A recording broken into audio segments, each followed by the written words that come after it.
இந்த அளவுக்கு கேவலமா சாரி கட்டி நீங்கள் எந்த ஒரு கெட் ரெடி வித் மீயும் பார்த்துருக்க மாட்டீங்க. Get ready with me for Ramadan. இன்றைக்கி நான் ஸ்ட்ரெயிட் பார்ட்டிஷன் தான் எடுத்திருந்தேன். கிட்டத்தட்ட ஸ்கூலுக்கு அப்புறமா இப்போ தான் எடுக்கிறேன்னு நினைக்கிறேன். எனக்கு இந்த ஒரு ஹேர் ஸ்டைல் செட் ஆகலையான்னு சொல்லிட்டு கண்டிப்பாக மறக்காம கமெண்ட்ஸில் சொல்லுங்கள். அண்ட் எல்லா தடவையும் எதுக்கு மேக்கப் பண்ணிட்டு ஆக்சசரிஸ் போடணும், இந்த தடவை ஆக்சசரிஸ் பண்ணிட்டு கூட மேக்கப் பண்ணலாமே அப்படின்னு சொல்லிட்டு நான் வந்து பண்ணியிருந்தேன். இந்த கம்மலை போட்டதுக்கப்புறமா வீரர் தன்னை தேவசேனாவாக உணர்ந்த தருணம் அந்த மாதிரி வந்து நான் சுற்றிட்டு இருந்தேன்.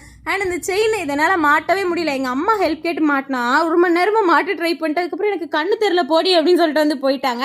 ஆனால் அதுக்கப்புறமா எப்படியோ ஹஸ்பண்ட் வச்சு நான் வந்து மாட்டி அதை நான் போட்டேன்.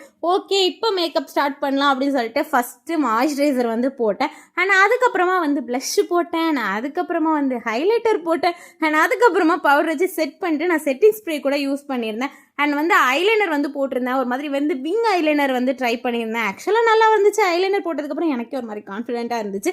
அண்ட் அதுக்கப்புறமா காஜல் போட்டுட்டு ஒரு வைலட் கலர் லிப் லைனர் வந்து நான் வந்து யூஸ் பண்ணியிருந்தேன். ஒரு லிப்ஸ்டிக் தான் ஆக்சுவலாக. இதை நான் லிப் லைனராக யூஸ் பண்ணிட்டு ஃபேஸஸ் கேனடாவோட லிப்ஸ்டிக் வந்து போட்டிருந்தேன்.